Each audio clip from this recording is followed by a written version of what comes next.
Pink city press club के lawn में मैं बैठा हूँ और 27 तारीख लगभग निकल चुकी, शाम हो चुकी।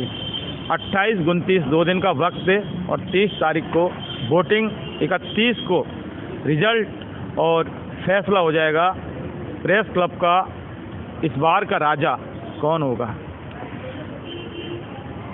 पूर्व अध्यक्ष रह चुके सत्य पारीक कार्यकारिणी में इस बार लड़ रहे हैं। बैलेट नंबर भी शायद लगभग आ चुके आ गए।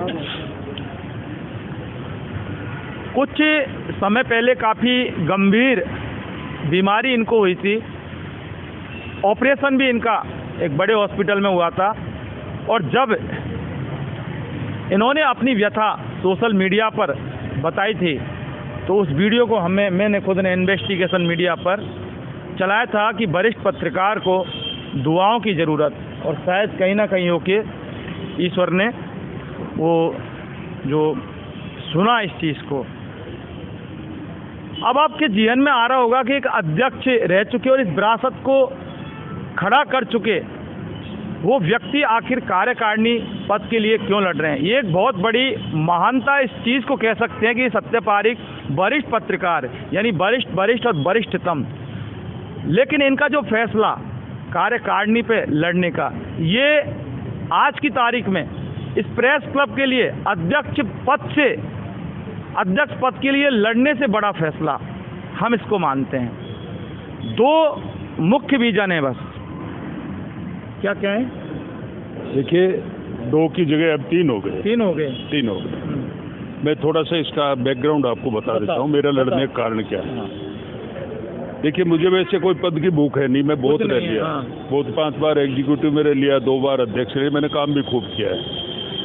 पत्रकारों को पत्रकार कॉलोनी दिलाई, ये बिल्डिंग बनाई जो आप देख रहे हैं। 56 किताब भी लिखी हैं, 56 किताबें भी लिखी है, और मेरा सारा जीवन है वो प्रेस के लिए ही है, पत्रकारिता के लिए ही है। मैं पत्रकारिता पे निर्भर हूँ। मैंने कई सालों से मैं देख रहा हूँ कि प्रेस क्लब का जो ढांचा है वो एकदम लड़खड़ा चुका है। जो हमने सोचा था कि हम ये विरासत बना रहे हैं, जो हमें मिली है उसको आगे बढ़ाएं, लेकिन जो नई पीढ़ी आई है वो नई पीढ़ी उस पर खरी नहीं उतर रही मेरी नज़रों में। हो सकता है वो अपनी नज़रों में खरी उतर रही हो, लेकिन मेरी नज़रों में खरी नहीं। एंगल अलग होता है। क्यों कि मैंने जब इस प्रेस क्लब का निर्माण कार्य किया था तो पीछे जो डेयरी है, डेयरी के पीछे खाली जगह है, वो आपने देखी होगी कि वहाँ हमने कॉफ़ी हाउस के लिए छोड़ रखा था कि उसको कॉफ़ी हाउस बनाएंगे तो इस प्रेस क्लब के लिए 5-7 हज़ार रुपये महीने का रोज़ की इनकम होगी, जिससे प्रेस क्लब अपने पैरों पे खड़ी हो जाएगी। लेकिन आने वाली जो कार्यकारिणी, मेरे बाद में जो कार्यकारिणी आई है, उनके अध्यक्ष या महामंत्री या कोषाध्यक्ष, पता नहीं उनका क्या विजन था कि उन्होंने उस पर कोई काम नहीं किया।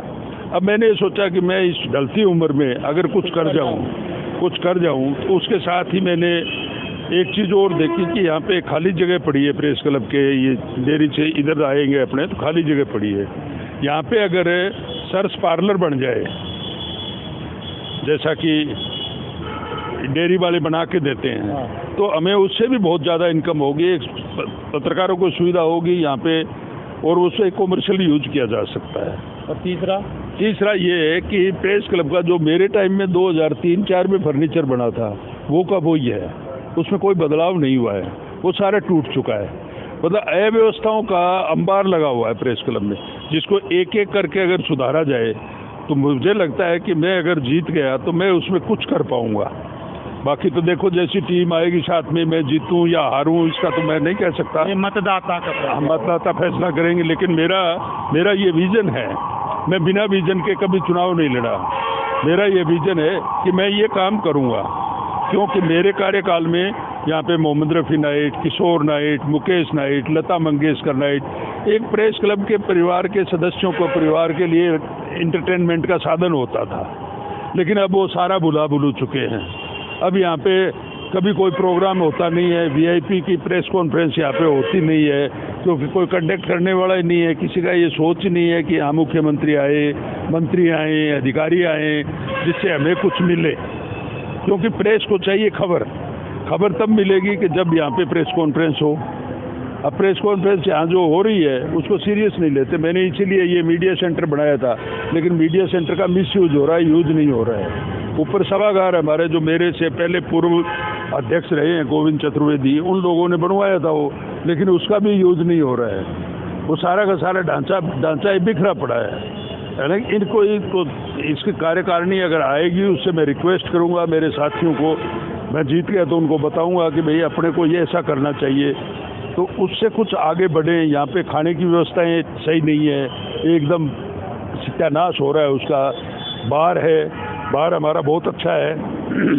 मेरे टाइम में आपको बताऊं, मैं मेरे टाइम में जयपुर की पिंक सिटी प्रेस क्लब का नाम था, लेकिन धीरे धीरे वो नाम अब नहीं रहा है। अब तो हमें ये कहते हुए भी कि हम पिंक सिटी प्रेस क्लब के, अच्छा उस प्रेस क्लब के आप सदस्य हो? ओह अच्छा, मतलब एक वो कटाक्ष आता है उसमें, क्योंकि हमारे में कमियां होगी। इसलिए अब आप इसका डेवलपमेंट मैं करना चाहता हूँ, इसका नवनिर्माण करें। तो बाकी तो अब देखो, मैंने जिन से बात की है, पूर्व अध्यक्षों से मैंने बात की है, सीनियर लोगों से बात की, उन्होंने कहा ठीक है आप खड़े होइए, हम आपका साथ देंगे, इसको अपने आगे बढ़ाएंगे, जिससे कि एक अच्छा प्रेस क्लब हमें विरासत में मिला है, उसको हमें एक अच्छा और डेवलप करके आप नए पीढ़ी को सौंपे।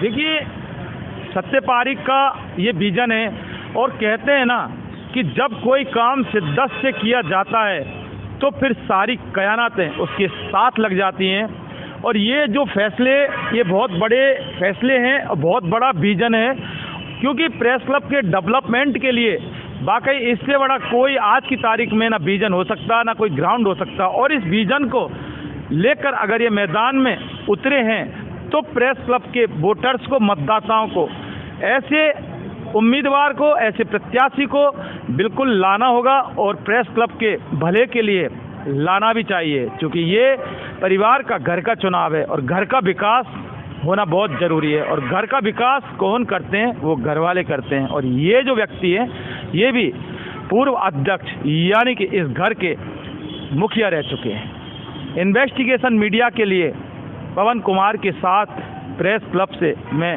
जितेंद्र शर्मा।